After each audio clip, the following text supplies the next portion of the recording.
வணக்கம் ஃப்ரெண்ட்ஸ்.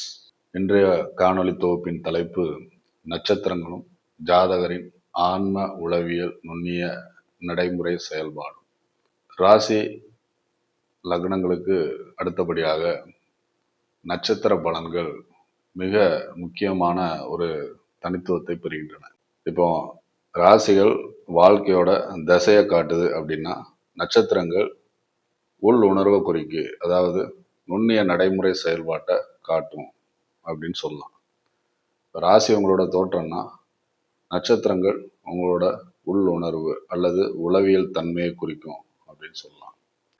அதிலும் நீங்கள் வழி வழியாக பாரம்பரியமாக பெற்றிருக்கக்கூடிய தங்கள் வம்சாவளியோட பாரம்பரிய குணத்தை பெற்றிருக்கும் தன்மையும் குணத்தையும் காட்டும் உளவியல் கண்ணாடி நட்சத்திரங்கள் அப்படின்னு சொல்லலாம். ஒவ்வொரு நட்சத்திரமும் ஒரு சிறப்பான எனர்ஜி, அதாவது ஆற்றலை தன்னகத்தே வைத்திருக்கிறது. மனதனோட சிந்தனையையும் உணர்ச்சியையும் சிந்தனை செல்லும் திசையையும் வரையறுக்குது அப்படின்னு சொல்லலாம். அதே போன்று ஒவ்வொரு நட்சத்திரமும் ஒரு கிரகத்தால் ஆளப்படுது அப்படிங்கிற விஷயம், அந்த நட்சத்திரங்கள் இருக்கக்கூடிய ராசி, அந்த ராசியோட அதிபதி, மேலும் அந்த நட்சத்திரங்களின் பாதங்கள் அடிப்படையில் அது தீர்மானிக்கப்படுது. ஒவ்வொரு நட்சத்திரமும் வாழ்க்கையின் 5 முக்கிய விஷயங்கள்ல ஒரு தாக்கத்தை ஏற்படுத்துதுன்னு சொல்லலாம். முதல்ல உங்க பர்சனாலிட்டி, அதாவது உங்களுடைய குணநலன். அடுத்து உங்களோட வாழ்க்கை நோக்கம்.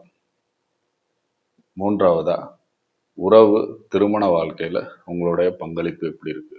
நான்காவதா தொழிலையும் உங்க பொருளாதாரத்திலையும். ஐந்தாவது விஷயமா ஸ்பிரிச்சுவல், ஆன்மீகத்திலையும் நீங்கள் செய்யக்கூடிய கர்மாக்கள், நல்வினை தீவினைகள். இந்த 5 முக்கிய அம்சங்கள்ல அதனோட பாதிப்புகள் நல்லதாகவோ கெட்டதாகவோ இருக்கும். ஸோ ஃப்ரெண்ட்ஸ், இன்றைக்கு நாம் இது பற்றி கொஞ்சம் விரிவான முன்னோட்டத்தை பார்க்கலாம். நான் உங்கள் ஜோதிட நண்பன் எடிசன் ஐயாசாமி. இது அஸ்ட்ரோ மைண்ட் கன்சல்டன்ட் சேனல். வாருங்கள் பதிவிற்கு செல்வோம். நட்சத்திர பலன் பார்ப்பதோட முக்கியத்துவம் என்ன? முதல் விஷயமா ஜாதகரோட பிறவி குணம் எப்படி இருக்கிறது அப்படின்னு அறிகிறது. ஒவ்வொரு நட்சத்திரமுமே ஒரு தனித்துவமான மனோநிலையையும் சிந்தனையையும் உணர்ச்சி தன்மையையும் திறமையையும் ஒரு வேகம், அதாவது ஒரு ஆற்றலையும் ரியாக்ட் பண்ற எதிர்வினை தன்மையையும் நிர்ணயிக்குன்னு சொல்லலாம். நான் ஏன் இப்படி நினைக்கிறேன், ஏன் இப்படி நடக்கிறேன் அப்படிங்கிற கேள்விக்கு ஆன்ம உளவியல் பதிலை தரக்கூடிய விஷயமா நட்சத்திரங்கள் இருக்கும். அடுத்து உறவு மற்றும் திருமண பொருத்தத்துல, இப்போ குணப்பொருத்தம், இரு ஜாதகர்கள், அதாவது கணவன் மனைவிக்கு இடையில் உள்ள மன அமைதி, அவங்க குடும்பத்துல எப்படி ஒத்துழைப்பாங்க, தம்பதிகளோட ஆசாபாசங்கள் எப்படி இருக்கும் ஆகிய தன்மைகள்ல நட்சத்திரங்களை வச்சு முக்கியமான விஷயங்களை அறிஞ்சிக்கலாம். எந்த நட்சத்திரத்தோட நல்ல பொருத்தம் கிடைக்கும் ஒரு ஜாதகர், அதாவது கணவனுக்கோ மனைவிக்கோ என்பதை அறிய உதவக்கூடிய ஒரு டூல் நட்சத்திர பொருத்தங்கள் மூலமா தெரிஞ்சுக்கலாம். உங்க வாழ்க்கையில நீங்க சந்திக்கக்கூடிய சேலஞ்சஸ், சவால்களையும் உங்களுடைய சான்சஸ், வாய்ப்புகளையும் உங்க நட்சத்திரங்களை வச்சு அறியலாம். அடிப்படையில் ஒவ்வொரு நட்சத்திரத்திற்குமே வலிமையும் ஈர்ப்பும் தனித்துவமான தன்மையும் அந்த நட்சத்திரத்துக்கு இருக்கு. சிலருக்கு ஈஸியாக வேலை கிடைச்சிரும், தாமதமே இல்லாமல் உடனடி முன்னேற்றம் கிடைக்கும். சிலருக்கு தாமதத்துக்கு அப்புறம் ஒரு பெரிய வெற்றி கூட கிடைக்கலாம். இந்த தன்மை எல்லாத்தையுமே முன்கூட்டியே அறிய உதவும் ஒரு டூல் நட்சத்திரங்கள்.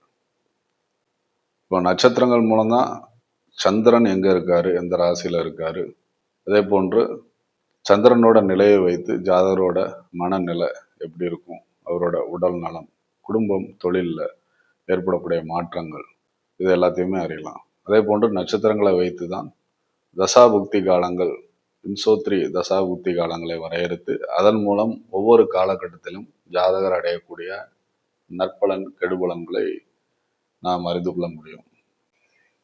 ஜாதகரோட ஆன்மீகத்தில், அவருடைய மன உளவியல்ல நட்சத்திரங்கள் நமக்கென உள்ள கர்மாவின் திசையை காட்டும் அப்படின்னு சொல்லலாம். நமக்கு சோதனை எதுலேருந்து வரும், நாம் டேர்னிங் பாயிண்ட், நாம் முன்னேறக்கூடிய துறைகள் எங்கே இருக்குது, நாம் ஆன்மீக வளர்ச்சி அடைவோமா மாட்டோமா, இவை எல்லாத்தையுமே புரிந்து கொள்ளக்கூடிய தன்மைக்கு வழிகாட்டும் கருவிகளாக நம்ம நட்சத்திரங்களை பார்க்கலாம்.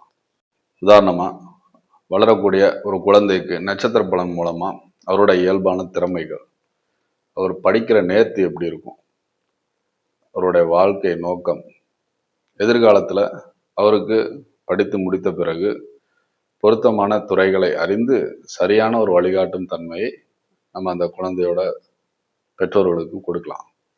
நட்சத்திரத்தை நாம் அறிந்து எதை தவிர்க்க வேண்டும், எதில் கவனமாக இருக்கணும், எது நம்மளுக்கு நன்மை தரும், எந்த திசையில் போனால் நம்ம முன்னேறலாம், இவை எல்லாவற்றையும் துல்லியமாக அறிந்து நமக்கு தேவையான சாதகமான முடிவுகளை எடுக்க முடியும். அடுத்து நட்சத்திர பாதங்கள். ஒவ்வொரு நட்சத்திரத்திற்கும் 4 பாதங்கள் இருக்கும். அதாவது 4 கால் பகுதிகளாக ஒவ்வொரு நட்சத்திரமே பிரிப்பாங்க. இந்த 4 கால் பகுதிகளும் ஜாதகருடைய குணம், உள் மன அமைப்பு, தொழில், உறவு, ஞானம் ஆகியவற்றில் ஒரு பெரிய வித்தியாசத்தையோ வேறுபாட்டையோ உருவாக்க முடியும். நட்சத்திரத்தின் மொத்த குணத்தையுமே இந்த பாதங்கள் தனித்தனியாக நுணுக்கமாக பிரிக்கும் உளவியல்ல அப்படின்னு சொல்லலாம். நட்சத்திரங்கள்ங்கிறது ஒரு மிகப்பெரிய ஆற்றலின் மையம். அதாவது உற்பத்திகள், ஆற்றலை உற்பத்தி பண்ணக்கூடிய மிகப்பெரிய பறந்து விரிந்த தளம் அப்படின்னு எடுத்துக்கிட்டோம்னா, பாதங்கள் அந்த ஆற்றல் மையத்தை, பறந்து விரிந்த தளத்தை, ஆற்றலின் தளத்தை வரையறுக்கக்கூடிய டிவிஷன்ஸ், துணை ஆற்றல் பகுதிகள் அப்படின்னு எடுத்துக்கலாம். ஒவ்வொரு நட்சத்திரமும் 4 பாதங்களை கொண்டுள்ளன. ஒவ்வொரு பாதமும் ஒரு நவாம்ச ராசியால் நிர்ணயிக்கப்படுது. அதனால தான் நவாம்சம் மற்றும் பாதம் இரண்டுக்கும் நேரடி தொடர்பு இருக்கும். உங்கள் நட்சத்திர பாதத்தை வச்சு உங்கள் நவாம்ச ராசியில் அந்த கிரகம் எந்த வீட்டில் இருக்குன்னு தெரிஞ்சுக்கலாம். காலபுருஷ தத்துவத்தை வைத்து நாம் 4 பாதங்களையும் அதனுடைய உணர்வுகள், செயல்படக்கூடிய தன்மை எப்படி இருக்கும் அப்படின்னு நம்ம புரிஞ்சுக்கலாம். 1ஆம் பாதம் நடைமுறையில் ஒரு ஸ்டார்டிங் பாயிண்டாக இருக்கும், ஒரு செயலின் துவக்கமாக இருக்கும். அதே போன்று செயல்படக்கூடிய தன்மை, அதுக்கு கிடைக்கக்கூடிய ஒரு அங்கீகாரம் எல்லாத்தையுமே இந்த 1ஆம் பாதம் தீர்மானிக்கும். 2ஆம் பாதம் பொருள், அதாவது ஃபினான்ஷியலில் எப்படி இருக்கும் ஜாதகரின் தன்மை, அவருடைய உணர்வு நிலை. அதாவது காலபுருஷனுக்கு 4ஆம் அதிபதி சந்திரன், மனோகாரகன் சந்திரன் 2ஆம் வீடாகிய ரிஷபத்தில் உச்சம் பெறுவார். அதனால 2ஆம் பாதங்கிறது உணர்ச்சிகளோட தன்மையை குறிக்கும். ஃபினான்ஷியல் 2ஆம் பாவம் தனஸ்தானமாக வர்றதுனால காலபுருஷனுக்கு 2ஆம் பாவத்தில் உச்சம் பெறும் சந்திரன் ஃபினான்ஷியல் ரீதியாக ஜாதகரின் சொத்து விஷயங்களில் எந்த விதமான முன்னேற்றம் இருக்கும் அப்படிங்கிறத 2ஆம் பாதத்தை வச்சு தெரிஞ்சுக்கலாம். 3ஆம் பாதம்னா காலபுருஷனுக்கு 3ஆம் அதிபதி புதனின் வீடு, அறிவு, தகவல், பயணம், கம்யூனிகேஷன், இந்த மாதிரி விஷயங்கள். 4ஆம் பாதங்கிறது ஜாதகரின் உள் உணர்வு, அவருடைய உளவியல் சார்ந்த முடிவுகள் எல்லாத்தையுமே இந்த 4ஆம் பாதம் தீர்மானிக்கும். ஏன்னா காலபுருஷனுக்கு 4ஆம் வீடாகிய கடகத்தில் சந்திரன் ஆட்சி பெறுகிறதுனால சந்திரனை வைத்து இந்த நட்சத்திர பாதங்களை 4ஆம் பாதம் தீர்மானிக்கப்படுகிறது. இப்போ நட்சத்திர பாதங்கள் எவ்வாறு பலனை தீர்மானிக்குதுன்னு பார்க்கலாம். முதல் பாதம் செயல் ஆற்றலை குறிக்கிறதுனால அது ராஜச தத்துவத்தையும், 2ஆம் பாதம் பொருள் சார்ந்த, உடல் சார்ந்த தேவைகளை நிர்ணயிக்கிறதுனால அது தாமச குணத்தையும், 3ஆம் பாதம் அறிவு, செயல் திறன் ஆகியவற்றை குறிக்கக்கூடிய ராஜச தத்துவத்தையும், 4ஆம் பாதம் ஆன்மீகம் மற்றும் மன அடிப்படையிலான உணர்வுகளை குறிக்கிறதுனால அது சத்துவத்தையும் குறிக்கும்.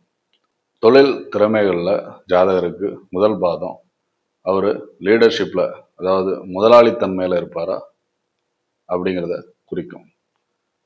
பொது வாழ்க்கையில் அவர் தனித்துவமாக பிறர் போற்றக்கூடிய தன்மைகளில் சிறந்து விளங்குறாரா அப்படிங்கிறத முதல் பாதம் காட்டும்.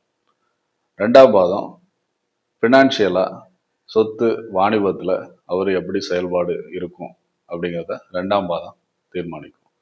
மூன்றாம் பாதம் கம்யூனிகேஷன், மீடியா, டிராவலில் ஜாதகரோட செயல்பாடு எப்படி இருக்கும் அப்படிங்கிறத காமிக்கும். நான்காம் பாதம் ஆய்வில், ஸ்பிரிச்சுவாலிட்டியில், மன உளவியல் விஷயங்களில் எப்படி செயல்பாடு இருக்குங்கிறத நான்காம் பாதம் குறிக்கும். உறவு மற்றும் அதாவது ஒரு ரிலேஷன்ஷிப்பில் இருக்காங்க அப்படி இல்லைன்னா ஒரு மன வாழ்க்கையில் இணையறாங்க அப்படின்னா 2 அல்லது 4 இந்த 2 பாதங்கள்லையும் திருமணத்தில் அமைதியையும் நல்லுறவையும் குறிக்கக்கூடிய பாதங்களாக அமையும். ஆனால் 1 மற்றும் 3ஆம் பாதங்களில் ஒரு உறவுகளில் கருத்து வேறுபாடுகளையும் செயல்களில் ஒரு பின்னடைவையும் உறவு சார்ந்த விஷயங்களில் அதிகரிக்கலாம். ஏன்னா காலபுருஷ தத்துவம் தான் இதுலேயும் செயல்படும். 2க்கு அதிபதி சுக்கிரன் மன வாழ்க்கைக்கு சிறப்பான கிரகம், உறவுகளுக்கு சிறப்பான கிரகம். அந்த வீட்டில் 4ஆம் பாவக அதிபதி சந்திரன் உச்சம் பெறுறதுனால பொதுவாக 2 மற்றும் 4 பாதங்கள் திருமண உறவுகளில் நல்ல ஒரு இணக்கத்தை கொடுக்கும். ஆனால் காலபுருஷனுக்கு முதல் வீடாகிய மேஷத்திற்கு அதிபதி செவ்வாய் 3ஆம் பாவகத்தில் வரும் புதனுக்கு மிக கொடிய பகைவராக விளங்குவதால் நட்சத்திர பாதங்களில் 1, 3 பாதங்களின் செயல்கள் உறவுகளில் கருத்து வேறுபாட்டை அதிகரித்து மனமுறிவை கொடுக்கலாம். மனோநிலையை பொறுத்தவரை 1ஆம் பாதத்தை பெற்றவர்கள் நேரடியாகவும் வேகமான செயல்பாடும் உடைய நபர்களாக இருப்பார்கள். 2ஆம் பாதம் அசைந்து கொடுக்காத நிலைத்த மனதினை கொண்ட ஜாதகர்களாக இருப்பாங்க. 3ஆம் பாதம் எந்த கருத்தினாலும் வெளிப்படையாக சொல்லக்கூடிய தங்கள் உணர்வுகளை வெளிப்படையான கருத்துக்கள் மூலம் தெரிவிப்பார்கள். 4ஆம் பாதங்கிறது அமைதியான ஆனால் உணர்வுகளில் ஆழமான தன்மையை பெற்றிருக்கும் ஜாதகர்களாக இருப்பார்கள்.